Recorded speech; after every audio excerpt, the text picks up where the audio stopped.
तो आते हैं पाठ 5 पाठः पंच। ठीक है, पाठः पंच, 5 पाठ।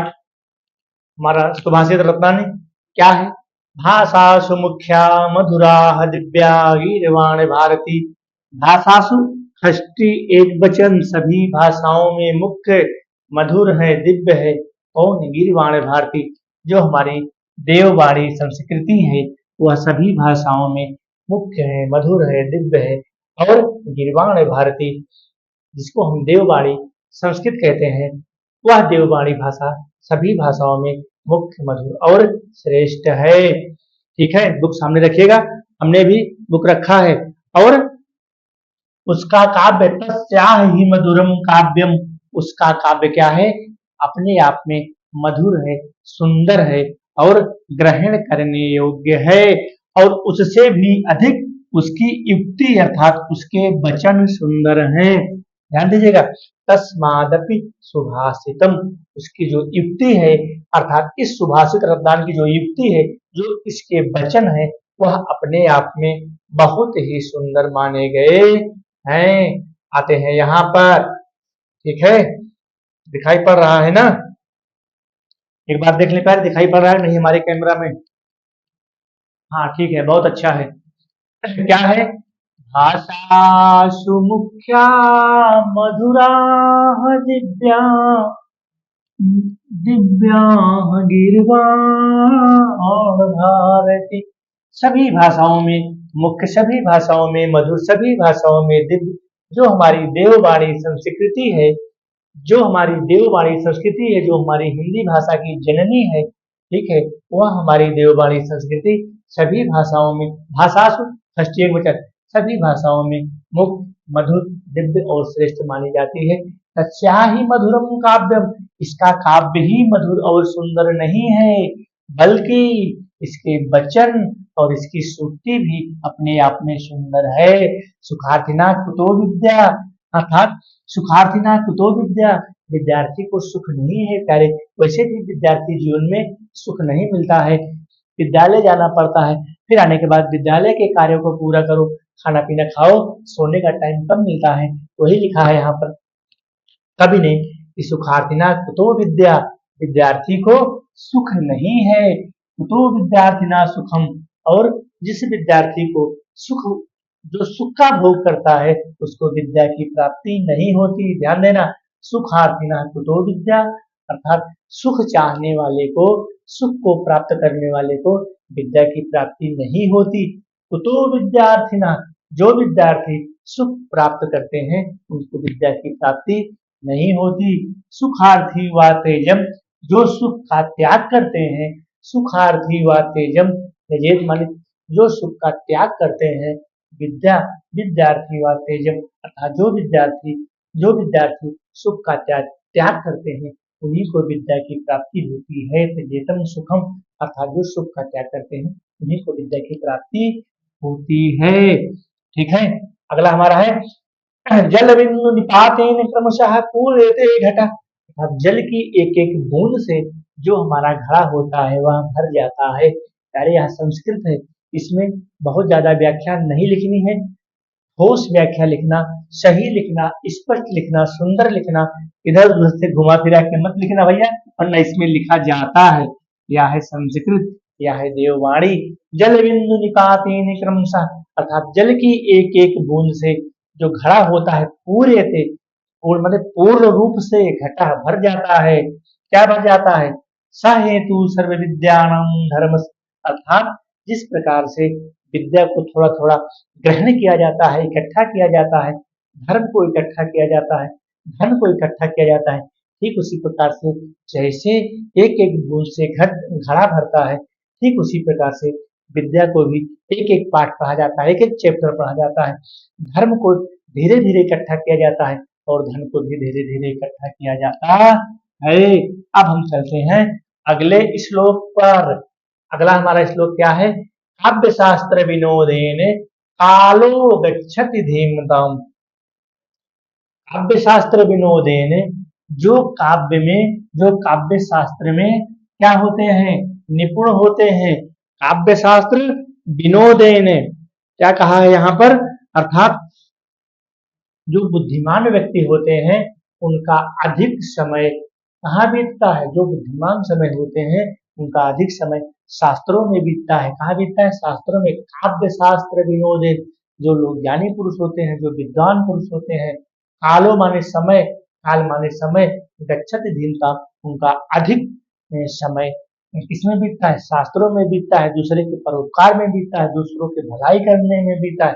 लेकिन जो आलसी होते हैं, जो व्यसनेन मूर्खानाम, जो आलसी होते हैं, जो दुष्ट होते हैं, जो मूर्ख होते हैं, उनका कहाँ बीतता है, नींद में बीतता है, निद्रा में बीतता है और कलह में बीतता है, लड़ाई झगड़ा में बीतता है। ध्यान देना प्यारे, बहुत इंपॉर्टेंट श्लोक है, इसको दिमाग में बैठा लीजिए 2025 के लिए। क्या है, काव्य शास्त्र विनोद है, जो ज्ञानी पुरुष होते हैं, जो विद्वान होते हैं, जो बुद्धिमान होते हैं, उनका अधिक समय शास्त्रों में बीतता है।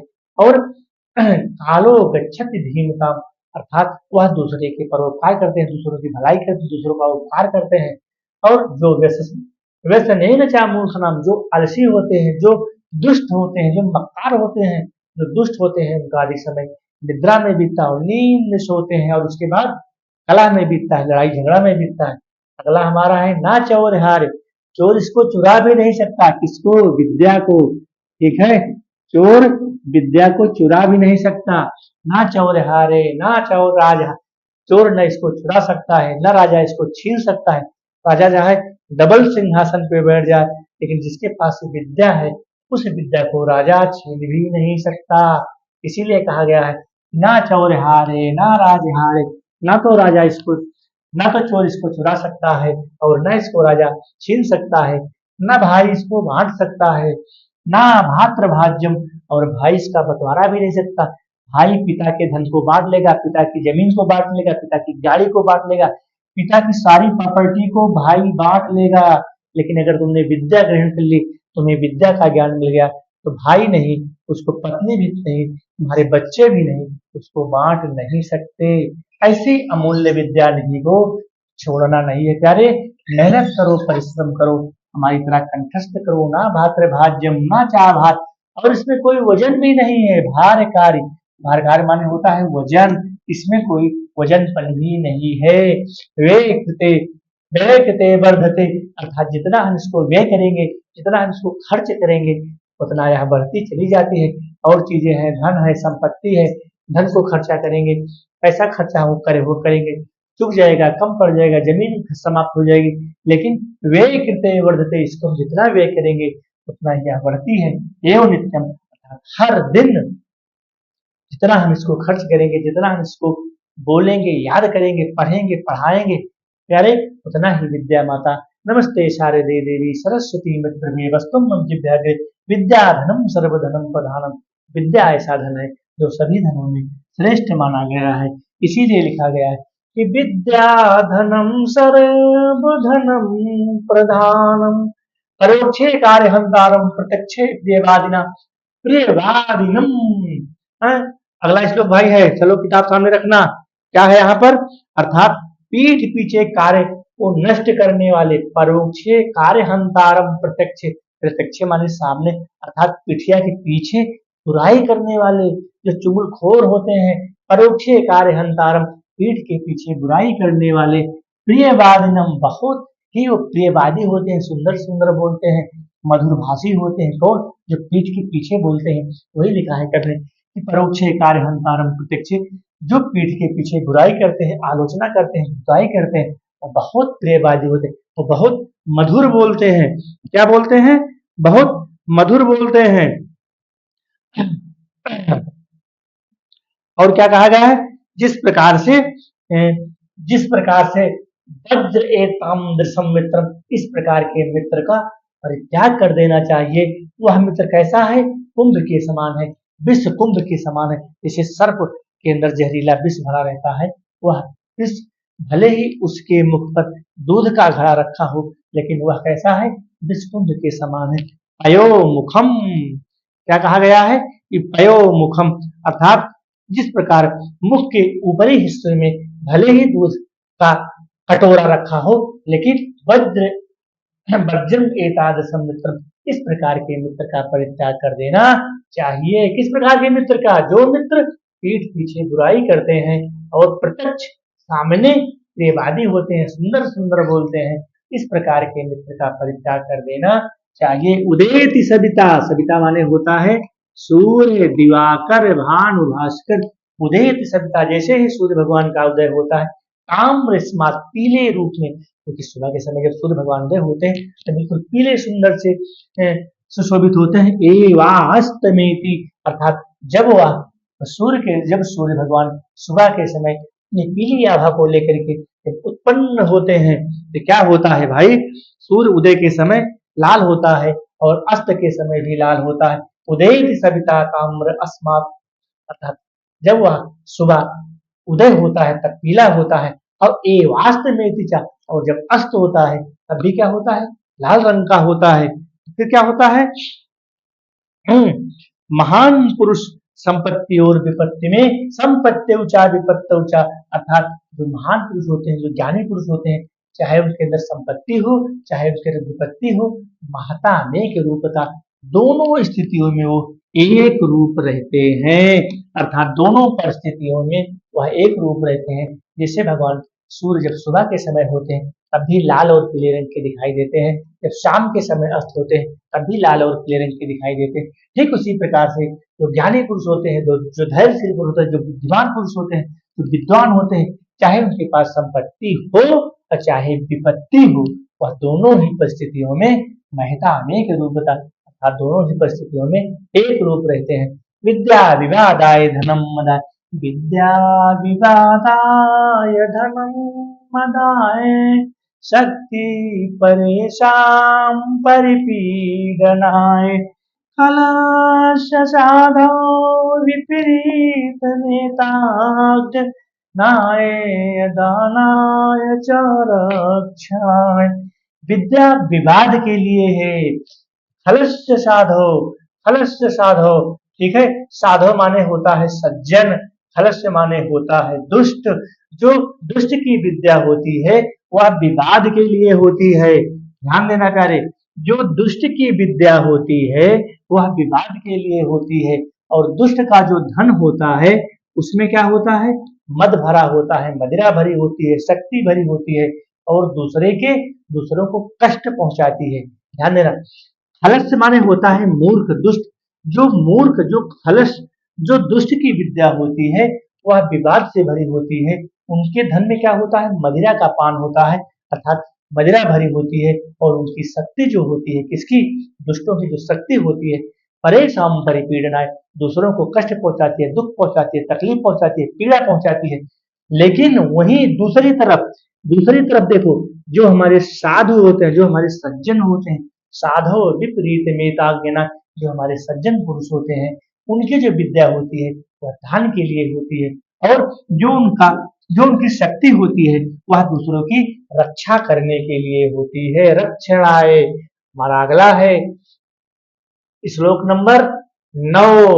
9 हमारा क्या कहता है? चलो भाई 9 पर आ जाओ। सहसा विदधीति न क्रियां विवेक, सहसा माने अचानक, सहसा माने अचानक। क्या है भाई अचानक? किताब सामने रखिएगा।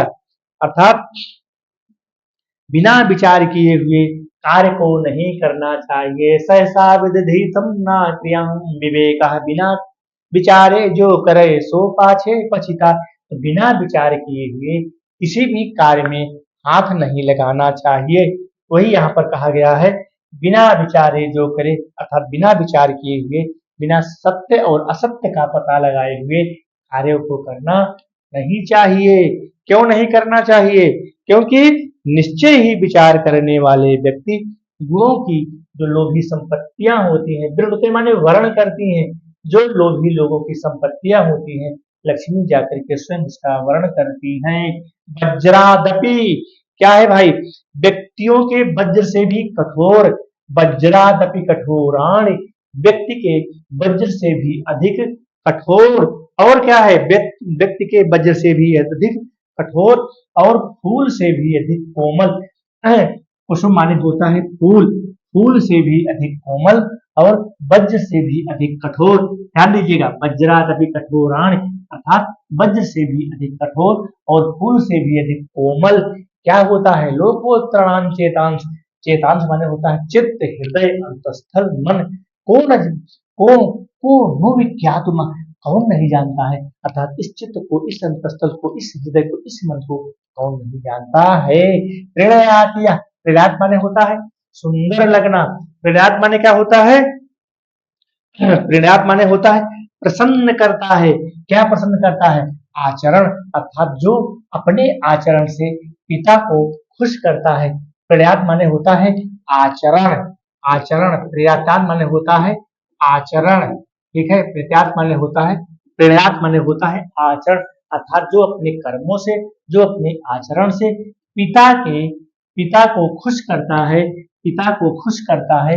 यद भर्तृदेव, भर्तृदेव माने होता है पति की, जो पत्नी अपने पति की इच्छा को पूर्ण करती है, निश्चित ही वह पत्नी अपने आप में भाग्यवान मानी जाती है, ठीक है। ऐसा क्या है? और जो सुख और दुख में समान व्यवहार वाला हो, तन्मित्रपामति सुखे, है तन्मित्रमापदि सुखे, जो सुख और दुख में चा समक्रियम यद, अर्थात जो सुख और दुख में समान व्यवहार वाला हो। एकत्रम जगति, इस प्रकार से इस जगत में इन तीनों लाभ को प्राप्त करने वाले निश्चय ही पुण्य को प्राप्त करते हैं। पहला क्या है? जो अपने आचरण से पिता को खुश करता है। दूसरा क्या है? जिसकी पत्नी अपने पति का आदर करती है। तीसरा क्या है? इन दोनों इन अर्थात इस प्रकार के सुख और दुख में जो समान भाव रखता है, इस प्रकार से इन तीनों चीजें वह बिरले ही लोगों को मिलती हैं। चलो भाई आगे चलते हैं। अगला हमारा क्या है? कामान दुग्धे विप्रकृत लक्ष्मी। कामान माने होता है भैया इच्छा, कामाय माने होता है कामना, कामना माने होता है इच्छा। क्या कहा गया है?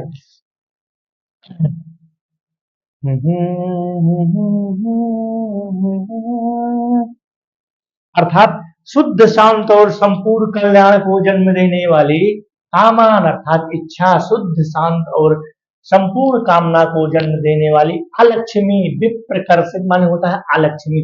लक्ष्मी जिसके पास है और जिसके पास लक्ष्मी नहीं है उसको क्या कहा गया? अलक्ष्मी कहा गया है, अलक्ष्मी कहा गया है। क्या कहा गया है? अलक्ष्मी कहा गया है, ठीक है।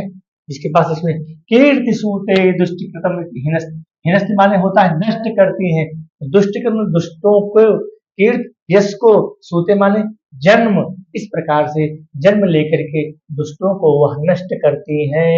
कौन? जो शुद्ध होती हैं, शांत होती हैं, ऐसी माता मंगलकारी होती हैं, कल्याणकारी होती हैं। जो धेनु गायो बिल्कुल धैर्य होती है।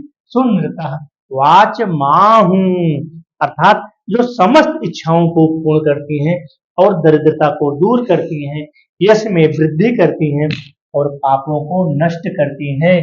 ऐसी धेनु, ऐसी गाय जो दरिद्रता को दूर करती है, समस्त पापों को दूर करती है, ऐसी गौ माता वह धन्य है।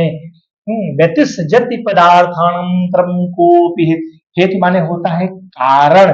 कहने का मतलब यहाँ पर यह है कि कोई न कोई आंतरिक कारण ही पदार्थ को आपस में मिलाता है। जैसे चीनी और पानी को हम मिला के शरबतवा पीते हैं। व्यतिसजति पदार्थान, अर्थात कोई न कोई कारण, भाई कोई न कोई कारण तो होगा, कोई न कोई कारण उन पदार्थों को मिला करके आपस में क्या करता है? उनको जब मिलाता है, क्या है? पदार्थों को परस्पर मिलाता है, अर्थात निश्चय ही प्रेम कारणों पर आश्रित नहीं होता। ना खलु बहिरूपाधीनम प्रियतः, अर्थात जो हमारा प्रेम होता है वह सांसारिक चीजों पर आश्रित नहीं होता। चलो भाई, विकसंति ही पतंग। अब क्या है हमारा अगला?